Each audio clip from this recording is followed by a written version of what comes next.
আসসালামু আলাইকুম, কে আছেন নাম বলে প্রশ্ন করুন। ওয়ালাইকুম আসসালাম, আমি সিরাজগঞ্জ থেকে মোতালেব হোসেন বলছিলাম। জি বলুন ভাই। হুজুর, সামনে রমজান মাস ইনশাল্লাহ আসছে, কিন্তু আমার হলো অ্যাজমা। আমি দিনে 3-4 বার ইনহেলার ব্যবহার করি, আর এই যে নাকের ড্রপ এন্ট্রাজল ব্যবহার করি। তো রোজা থেকে এইগুলো আমি ইউজ করতে পারবো কিনা? বুঝতে পেরেছি, আসসালামু আলাইকুম। সঙ্গেই থাকুন ইনশাআল্লাহ তাআলা।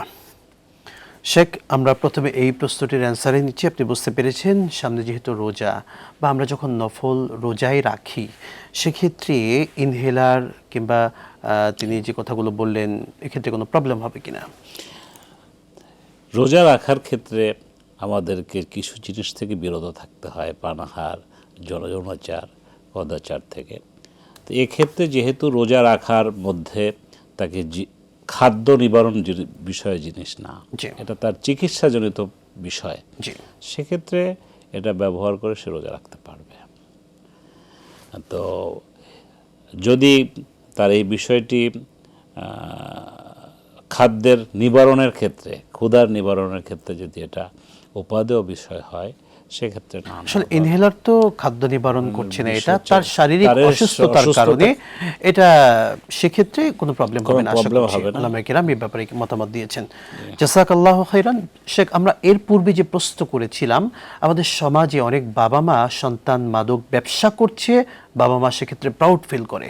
সেই বাবা মা তাদেরকে কি বলবেন এবং সমাজের কি দায়িত্ব যদি আমার পাশে এমন হয়ে থাকে বুঝিয়ে বলতেন। বিষয়টা যেহেতু নাজায়েজ, বিষয়টা যেহেতু অবৈধ, হারাম কাজ, সেটা হারামের ব্যবসা তো কখনো বৈধ হতে পারে না।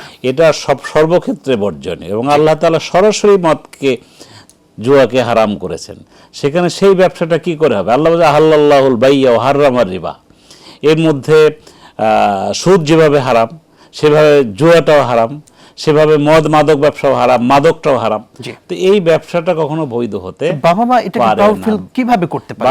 যে বাবা মার নীতি নৈতিকতা নাই, যে বাবা মার আল্লাহর উপর বিশ্বাস নাই, তাওয়াক্কুল নাই, খোদাবেদি নাই, সে বাবা মাই শুধুমাত্র এর ব্যাপারে প্রাউড ফিল করতে পারে। সমাজের মানুষের কি দায়িত্ব রয়েছে? কি করবে সমাজের মানুষকে? প্রথমত বলা, তাকে বলা এবং কঠোরভাবে বলা।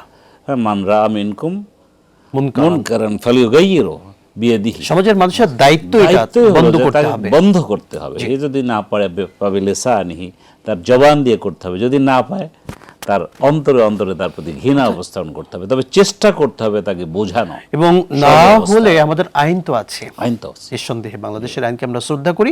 আইনের শরণাপন্ন হয়ে হলেও সেটাকে বন্ধ করতে হবে। তবে এ ব্যাপারে রাষ্ট্রকে অগ্রণী ভূমিকা পালন করতে হবে, যে রাষ্ট্র যাতে করে এই খারাপ বর্জনীয় কাজগুলোকে, রাষ্ট্র সামগ্রিকভাবে যাতে করে যুব সমাজকে বাঁচানোর জন্য রাষ্ট্রের আইন করে এটাকে বন্ধ করা উচিত।